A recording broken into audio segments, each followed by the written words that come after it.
In this video, I'm going to show you how we can go from this image to this image without the use of any artificial light. So this is a really small room. It's 2.50 m by 2.50 m, which in American numbers it's a shoebox, but we can still create a nice image in here. To cover the technical bits quickly, this is the Sony FX30, which isn't ideal in very small rooms because it's a crop sensor camera, but there is a 20mm lens on there with a 1.8 aperture, which allows me to get a wide angle and still some nice shallow depth of field. Right now I'm being lit by this window in front of me, which is the only light source in this room, as you can see. And before we do anything, let's have a look at this room. And the problem specifically in small rooms is that the light comes in and it reflects off the white walls around you and just makes it really flat. And one thing I did to kind of combat this, I put up some wooden panels on this side. They not only help with the acoustics, with the audio, but they also prevent the light from reflecting really well back onto me.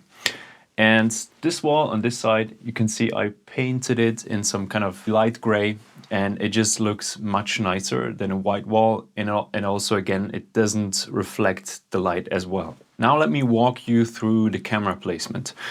As you can see, I placed it right next to the window for a couple of reasons. First of all, because it's such a small room, we need to maximize the space.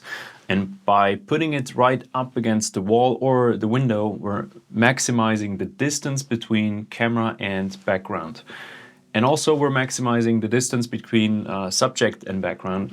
And by that we create contrast by focus. And also we're creating kind of depth in the room, even if it's not a lot, but still it looks nice. We're shooting into the corner. And the second reason is lighting. I'm putting the camera really close to the window, and I can place myself really close to the window as well. And the reason I'm doing that, because let's say I would be sitting here. My face and the background would kind of melt because they are the same distance to the window, to the light source. And here, my face is much brighter than the background. And again, we're creating contrast and interest. Now let's look at the background. Right now it looks a bit boring, but we can change that easily by just turning on my computer. And also I have some more lights here in the background. And now let's get to the interesting bits, the lighting. I am being lit by this window, and because it's indirect light, it's a really soft light, which is nice. But because I'm kind of really front facing it, it's quite boring. It's really flat on my face. It's evenly lit. So one thing we can do, I have some curtains here. And if I just pull those in a little, those are dark blackout curtains.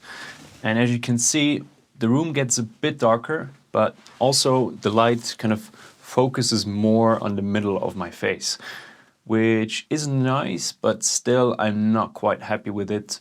One thing we can do, we can change the camera angle. And already you can see this is looking much different. We have some nice Rembrandt lighting going on, and we have a gradient of light from light to dark. Let me change the angle. And by simply doing that, the image looks completely different. We're not front facing the window anymore. We're now at an angle to the light source. And we could now even increase this effect. Well, first of all, I will open up this curtain again. And my left side now is kind of the bright side. This will be the dark side, the shadow side. And we can increase that by now putting up some negative fill to my right side. I have a stand here, and this is just some really thick dark fabric, and I'm gonna now pull in the curtain even more. And as you can see, this looks much nicer. We now have much more contrast going on the face. It's quite a dramatic look, but I actually like it. And well, we could say this is it and just go with it, but there's one more thing you could do. I know I said no artificial light, but if we use this really tiny LED light, and we place it right out of frame, it creates this really nice and subtle rim light on my face, and it just kind of prevents me from blending into the background too much and still maintaining the contrast of my face. And I will let this count even if I said no artificial lights, because you could do it without this light. You could do it with window lights only. So to sum up, avoid white walls. They are your enemy. Use things and objects you have available to create more interest in the background. Remember to maximize the space. Put your camera against the wall or into a corner and shoot into the other corner to just create more depth. And lastly, remember to shoot into the shadow side. It just makes the image much more interesting. I hope you liked this video. You can now apply those principles to your own, and I see you next time.